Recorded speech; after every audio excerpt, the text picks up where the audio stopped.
As the Danish super rock group Europe once famously phrased, it's the final countdown. I thought that would come off a little bit better.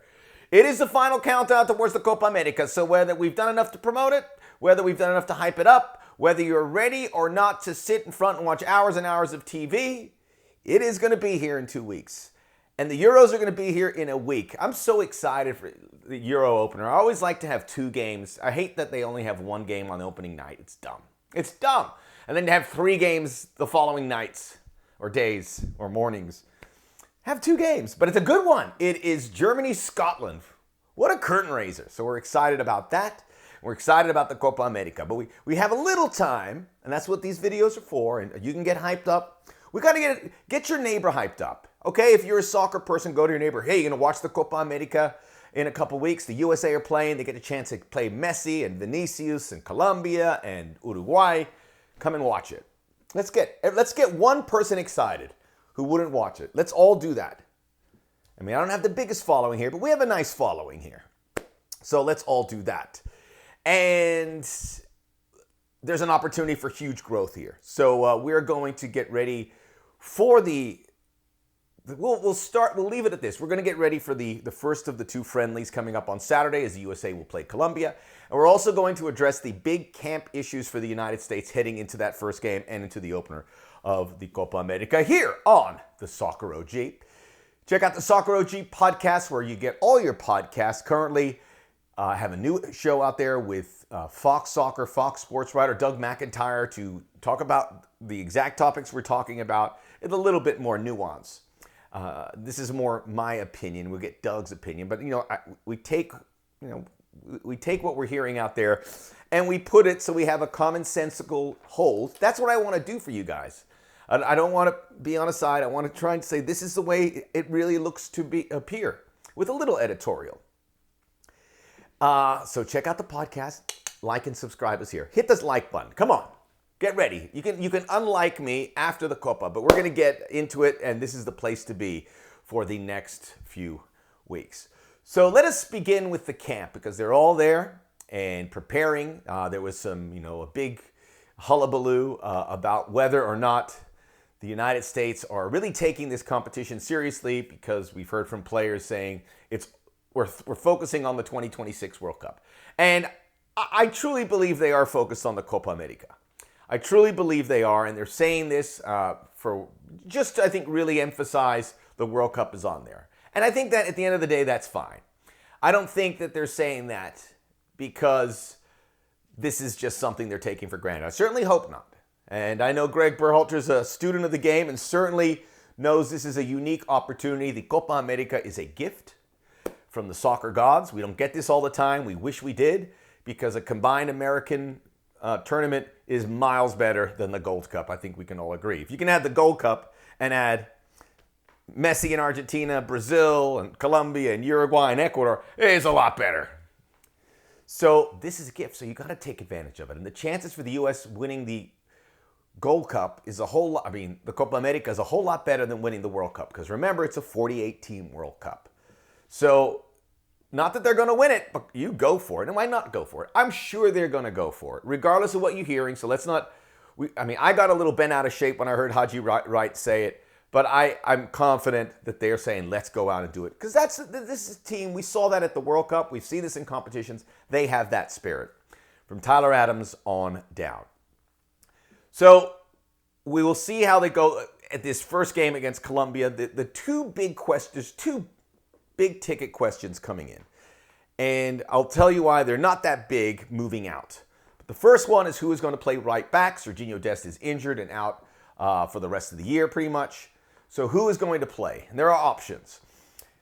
Joe Scally is the number 1. He is the clear second option. You also have Shaq Moore on the roster. And I'll get back to Shaq Moore because I think he is the answer to the second question. Joe Scally is the obvious replacement. He's the next man up, so to speak. But there is an opportunity we have seen where Tim Weah could play right back, where Weston McKennie could play right back, where Tyler Adams could play right back. And I said it in that order because I think that's the likeliest of orders. I thought Weston McKennie because Greg Berhalter put him in there in the Nations League final would be the front runner. But talking to a lot of people, you would think that Tim Weah is going to be the likely choice, I think, to get that. But with this caveat, it's really interesting. It'll open up a pecking order, but this is the caveat. I think Joe Scally deserves a shot to earn that spot, and I think he's going to get it against Colombia. I think he gets that chance against Colombia and see if he can hold it up. Because if he can do well in that Colombia game, when he's really underperformed prior, then we can feel better and you don't have to move all these pieces around. I don't think we're going to see enough from him. If he's not in the starting 11, we will know. And again, this Colombia game is somewhat experimental. There could be some experiments in the future for the U.S., which I think we have to keep tabs on. But I think Joe Scally deserves, and the fact that he's here warrants getting that first shot, first crack at it. Although I do believe Tim Weah is going to be the eventual replacement for Sergiño Dest. So if it is Tim Weah, what does that do? Well, it allows Christian Pulisic to move over to the right wing spot, and that's where he plays at club. And then it allows us to bring in Haji Wright. And you will recall that Greg Berhalter said that he's brought in Haji Wright to play as a left wing. So if you listen to what's being said, and look, for whatever faults you think Greg Berhalter has, he's been a pretty straight shooter. He's not this cloak and dagger kind of, he's been a straight shooter. So I think if you listen to the words, it makes sense. Tim Weah, you get Christian Pulisic in that favorable, and then you get Haji Wright. That's not bad. That's not a bad situation considering you're losing Sergiño Dest, who is one of your best players. And you would have to think that Greg Berhalter wants a go-forward fullback in the Sergiño Dest mold more than Joe Scally, who's okay going forward, but more defensively stout. So that's what that would do. Now, the other big item to look into this camp, they brought in 27 players. 26 will make the squad. And there might be a player coming from outside after all is said and done. I doubt it. Most people believe that Timothy Tillman is player 27.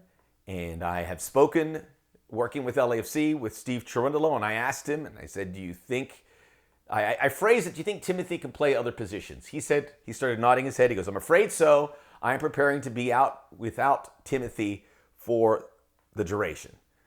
And coaches Greg Berhalter and Steve Cherundolo, I mean, they're both in the coaching fraternity, and they were teammates together at World Cups and many other games.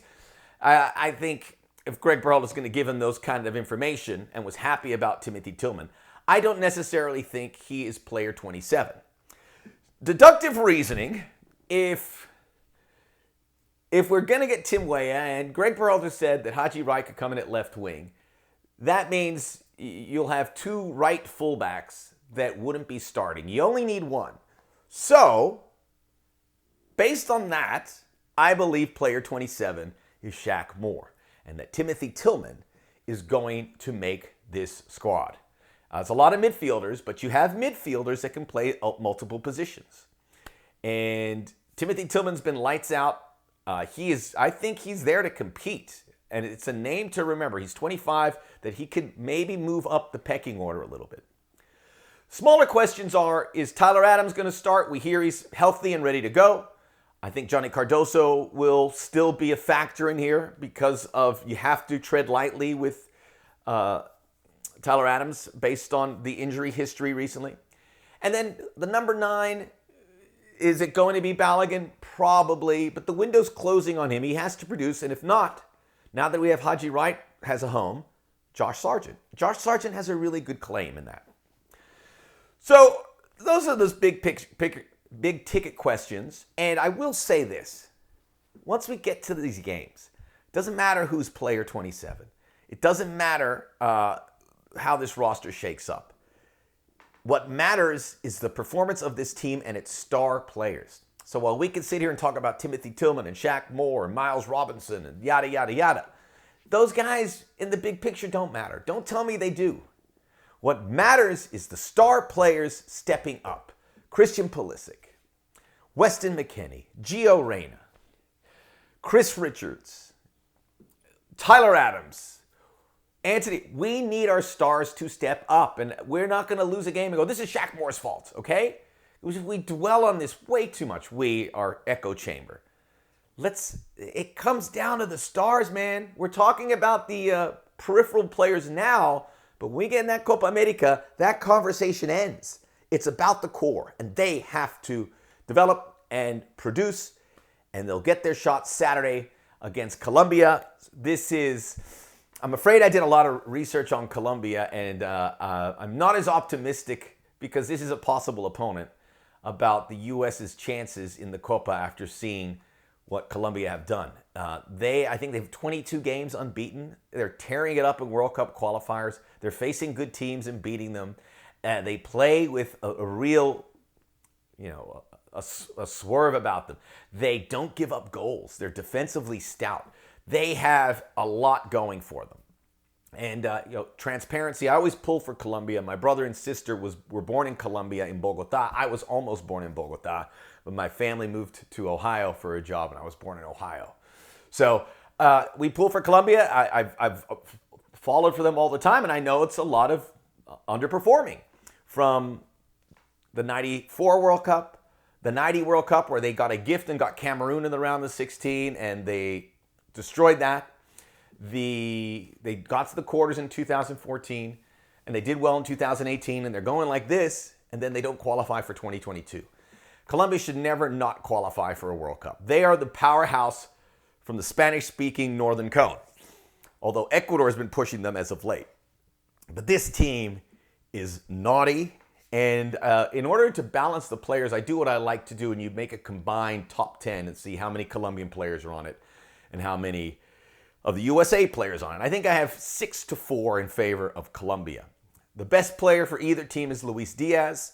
The second best player is probably Christian Pulisic, although Jean Lucumi, a defender at Bologna, who is apparently headed to Manchester United at some point, is top 1% center back. He is phenomenal. Jean Arias, really good midfielder. Jefferson Lerma, we see him in the Premier League. He's just guys that have improved so much into their early to mid-20s. Daniel Munoz, also at Crystal Palace. They have two of the best young players on the planet, in Jean Duran and Yasser Asprilla. So they're doing it right. Colombia has a lot in their tank. And this is going to be, I spoke to Herculez Gomez. You heard it here on the Soccer OG. He likes Colombia to win that group. And then they'll get the game against Brazil. So they got to look at both those teams. It hasn't been a good run-up for CONCACAF teams up till now.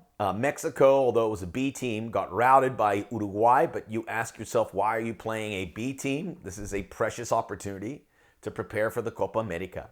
Canada played in the Netherlands, which you're not expected to win. I watched that game, and they were outclassed. It looked like men against boys, and it was like a B-plus team from the Netherlands. It was 4-0. It could have been 6 or 7. Not good for CONCACAF. So the U.S. has a lot of a responsibility, not just for the region, but for themselves. And I think they'll do okay against this Colombia team. But just to reiterate the points we're making here, the Stars have to step up in a big way, and you need a little bit of luck. And it's fascinating because you very well might see them. You have to assume you're going to see Colombia again. We're going to preview the Copa America next week, but you have to assume you're going to see them again. These two groups, it would appear Uruguay, USA, Brazil, Colombia are going to go through. Bolivia, Panama, and it's Costa Rica, Paraguay are the have-nots, and it would be weird if one of those 4 teams knock out the top 4. So you have to assume it. And then how do you play this game knowing you're going to play them? I think the U.S. have some things in their advantage. Obviously, playing at home is a big one. They might have some good depth pieces, perhaps, but so does Colombia. But I think there are some areas where the U.S. could have a little bit of an edge. And some versatility spots, too, where I think the U.S. will be happy. One thing I want to say about Colombia, and I haven't said his name yet, is James Rodriguez, whose career has been on a downward spiral, so to speak. Except for Colombia. He's not their best player, but he plays the number 10. He draws attention, and there's so much activity around him. It's not like you can't really say Colombia and James Rodriguez is going to lead them, because I think he is their 6th or 7th best player. But he was off the map, and this coach, Nestor Lorenzo, the Argentine, has empowered him like he's Messi and given him this opportunity when he can't really stay with any clubs. There's talks about him coming to MLS. And there's nothing positive, really, about James Rodriguez, except for that he plays for this Colombia team and wears that number 10 shirt. And homage to him. And they did really well in getting Nestor Lorenzo. He was coaching in the Peruvian league prior to taking this job. You talk about a good eye for coaching talent. This wasn't a high-profile candidate.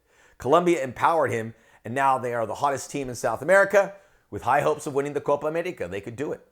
The Soccer OG, rate, review. Check out the Soccer OG podcast where you get all your podcasts. Rate it, review it. That's what I meant to say. Like and subscribe us here. We'll keep the Copa America previews coming. It's going to be sensational. And we'll recap USA Colombia. We'll get ready for USA Brazil.